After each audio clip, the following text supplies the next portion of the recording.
Өзүңүздөргө белгилүү болгондой Өзгөн районунун аймагында 6 майда блогер Бауыржан Кадырбаев тарабынан дүкөндөргө кирип мөөнөт өтүп кеткен товарларды тартып жаткан учурда атайын 102 менен Өзгөн райондук иштер бөлүмүнүн ыкчам тергөө тобун чакырган.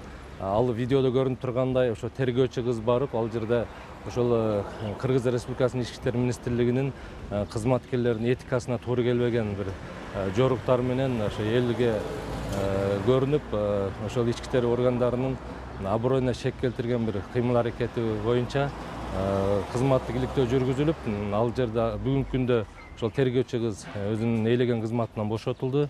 Андан сырткары ошол жерде блогер менен ошол жердеги жарандар сөгүшүп аткан учурда аракетсиз турган милиция кызматкерлери дагы бул жерде кызматтык иликтөөнүн жыйынтыгы менен ээлеген кызматынан бошотулду. Андан сырткары ошол нерселерге жол берип, көзөмөл жүргүзбөгөн жетекчилерине карата дагы тартиптик жазалар берилип, жалпысынан 10 кызматкер ошо тартиптик жазага кириптер болду.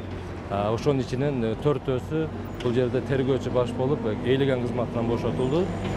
Ал эми бүгүнкү күндө блогердин апасынын арызы боюнча баягы күч колдонуп кыйноо урду деген дооматы боюнча апасынын арызы кабыл алынып, азыркы кезде улуттук коопсуздук кызматына материал өткөрүлүп берилди. Азыр прокуратура менен улуттук коопсуздук кызматы юридикалык баа берүү боюнча азыркы кезде тергөө иштерин жүргүзүп жатат.